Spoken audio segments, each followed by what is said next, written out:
ඔන්න මේ වීඩියෝ එකෙන් අද අපි ඔයාලට අරගෙන ආවේ පරිප්පු දාලා උයපු රසම රස ලබු කරි එකක්. ඉතින් ඔයාලා තාමත් අපේ YouTube channel එක subscribe කරලා නැත්නම් දැන්මම පල්ලෙහා තියෙන subscribe button එක ඔබලා ඊට එහා පැත්තේ තියෙන bell icon එක ඔබන්න අමතක කරන්න එපා.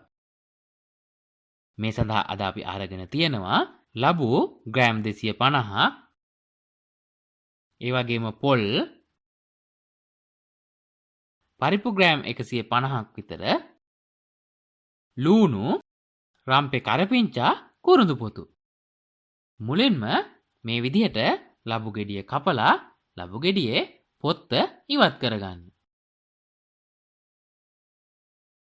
මේ විදිහට පොත්ත ඉවත් කරගත්තට පස්සේ ලබු ගෙඩිය පුංචි කෑලි වලට කපා ගන්න ඕනේ. ලබු ගෙඩිය කපලා බලන්න ලබු ගෙඩිය ලබුවට ගොඩක් පැහිලා නැත්තම් ලබු ඇටත් එක්ක ගන්න පුළුවන්.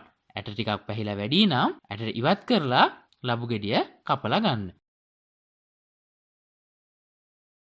ඊට පස්සේ ලබු ගෙඩිය මේ විදිහට පුංචි කෑලි වලට කපා ගන්න.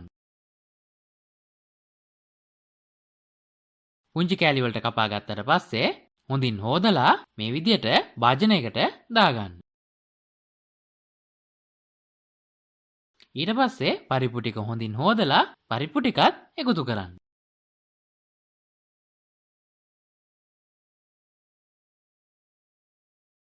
ඊළඟට සිහින්ව කපාගත්ත ලූණු එකතු කරන්න. ඊළඟට කුරුඳු පොතු ස්වල්පයක් එකතු කරන්න.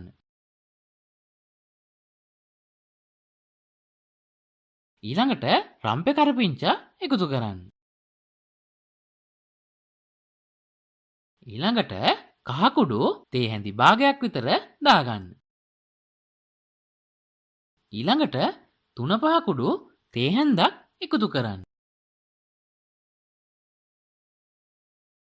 ඊළඟට මිරිස් කුඩු තේ හැඳි භාගයක් එකතු කරන්න. මතක තියාගන්න මේ කරි එකට වැඩිපුර මිරිස් කුඩු එකතු කරන්නේ නැහැ. දැන් රස අණුව ලුණු එකතු කරන්න. ඊළඟට මේ ප්‍රමාණයට වතුර එකතු කරලා පියනකින් වහලා පරිප්පු ටික තැම්බෙන්න ලිපේ තියන්න. පරිප්පු ටික තැම්බෙනකන් පොල් මිරික ගන්න ඕනේ. පොල් මිරිකනකොට දියකිරි මිටිකිරි වෙන වෙනම අරගන්න. පරිප්පු ටික තැම්බුණාට පස්සේ පියන ඉවත් කරලා එයට දියකිරි එකතු කරන්න. එකතු කරලා දියකිරි ටික හොඳින් පැහෙන්න තියන්න.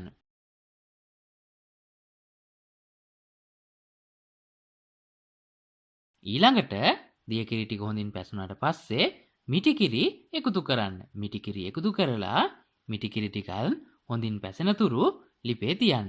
ඊට පස්සේ ලිපෙන් එළියට අරගෙන එයට දෙහි ගෙඩි භාගයක දෙහියුස එකතු කරන්න. එකතු කරලා හොඳින් කලවම් කරන්න. ඔන්න අපේ ලබු කරි එක හදලා ඉවරයි. ඔයාලත් මේ විදිහට ලබු කරි එකක් හදලාම බලන්නකො කොච්චර රසද කියලා. ඉතින් මේ වගේම වීඩියෝ එක පිළිබඳ ඔයාලගේ අදහස් පහලින් කමෙන්ට් එකක් දාන්න.